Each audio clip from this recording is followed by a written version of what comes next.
एक गांव में मदन अपनी पत्नी बिमला के साथ रहता था। मदन और बिमला दोनों ही मजदूरी किया करते थे। उन दोनों की एक छोटी सी बेटी थी जिसका नाम कोमल था। मदन और बिमला अपनी बेटी कोमल से बहुत प्यार करते थे। वह जैसे तैसे करके अपनी बेटी के सारे अरमान पूरे करने की कोशिश करते थे, लेकिन अपनी गरीबी के कारण वह कई बार अपनी बेटी की सारी ख्वाहिशों को पूरा नहीं कर पाते थे। एक बार की बात है, दोनों को कुछ दिनों तक कोई काम नहीं मिलता, जिसकी वजह से उनके घर की हालत बहुत खराब हो गई थी। हे भगवान, दिवाली आने वाली है और इधर हमें कोई काम नहीं मिल रहा जिससे हम दिवाली पर अपनी बेटी को नए कपड़े और मिठाइयाँ ला सके। क्या करो बिमला, सारा दिन इधर उधर घूमने के बाद भी मुझे कोई काम नहीं मिलता। अब घर का गुजारा कैसे करूं? मैं भी इसी बात से परेशान हूं कि इस बार की दिवाली हमारे लिए कैसी मुसीबतों का पहाड़ लाई है। दोनों अभी बातें कर ही रहे थे, तभी उनकी बेटी कोमल आ जाती है। वह अपने माता पिता से कहती है, पिताजी, मेरी सहेली आरती के पापा उसके लिए फुलझड़ियों का एक बड़ा सा डब्बा लाए हैं।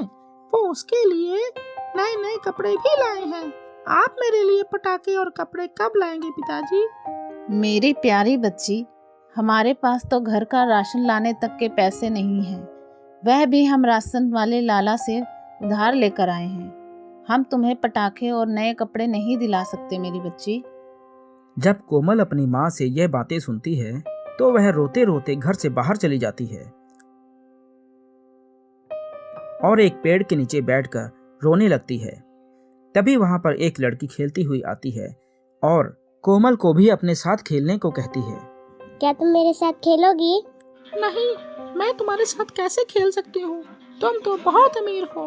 अगर तुम्हारे माता पिता तुम्हें मेरे साथ देखेंगे तो तुम्हें बहुत डांटेंगे। नहीं, ऐसा कुछ भी नहीं है। मेरे माता पिता ऐसे बिल्कुल नहीं है। वह तुम्हें देखकर बहुत खुश होंगे। चलो ना, जल्दी से खेलते हैं।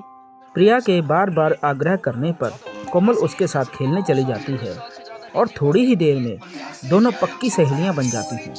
कोमल, क्या तुम कल दिवाली पर मेरे घर आओगी? हम दोनों मिलकर खूब सारे पटाखे फोड़ेंगे। ठीक है प्रिया, मैं तुम्हारे घर जरूर आऊंगी।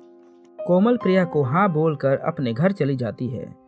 वह घर जाकर सारी बात अपनी माँ को बताती है। तब कोमल की माँ कोमल से कहती है, नहीं बेटी, तुम उनके घर मत जाना।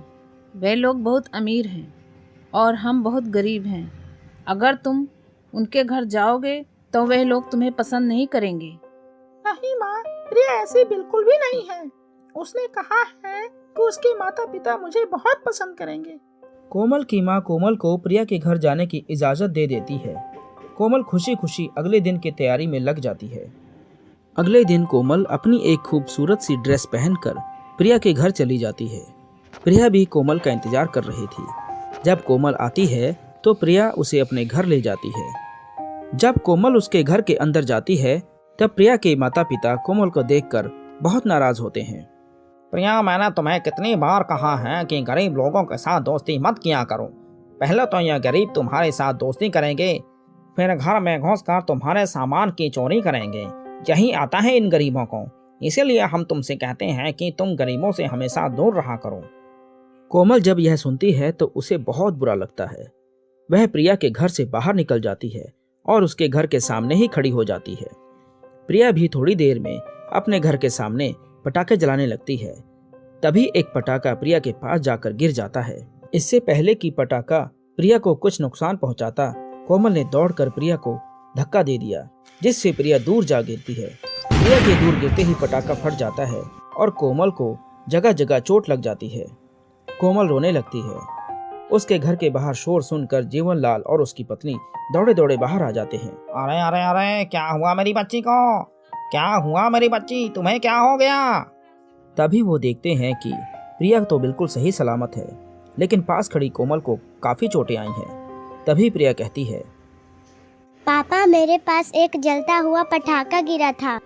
उसके फटने से पहले ही कोमल ने मुझे धक्का देकर दूर गिरा दिया था, लेकिन पटाखे से कोमल को चोट लग गई है। आज इसने मेरी जान बचाई है पिताजी। कोमल, मैंने तुम्हें इतना बुरा भला कहा, लेकिन फिर भी तुमने मेरी बेटी की जान बचाई है। तुमने ऐसा क्यों किया? अंकल, प्रिया मेरी बहुत अच्छी सहेली है। उसकी जान बचाना तो मेरा फर्ज था। अरे कोमल, तुम्हें तो बहुत चोटें लगी हैं।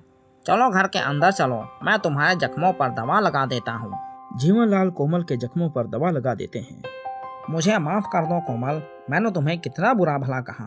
आज से तुम मुझे चाचा कहोगी और तुम कोमल से कभी भी मिलने आ सकती हो। ठीक है चाचा।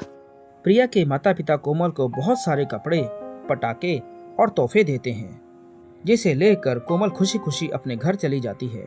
घर पहुंचने के बाद कोमल अपने माता पिता को सारे कपड़े और तोहफे दिखाती है।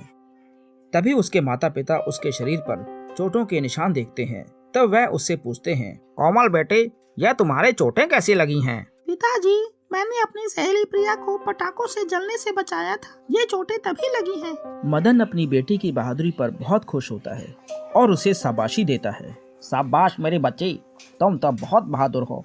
अपनी सहेली की जान बचाकर तुमने बहुत ही बहादुरी का काम किया है। थोड़ी देर में जीवनलाल, उसकी पत्नी और प्रिया कोमल के घर पहुंच जाते हैं। जब मदन जीवनलाल को देखता है तो वह बोलता है, अरे मालिक, आप यहाँ क्या कर रहे हैं? मदन, तुम्हारी बेटी ने प्रिया की जान बचाकर हमारे ऊपर बहुत बड़ा एहसान किया है। हम उसका यह एहसान कभी नहीं चुका सकते। मैं चाहता हूँ कि तुम मेरी फैक्ट्री में आकर काम करो और अपनी मेहनत से मेरी फैक्ट्री को और तरक्की पर पहुँचाओ। जीवनलाल की यह बात सुनकर मदन और उसकी पत्नी बहुत खुश होते हैं। सभी मिलजुल कर दिवाली का त्योहार मनाते हैं।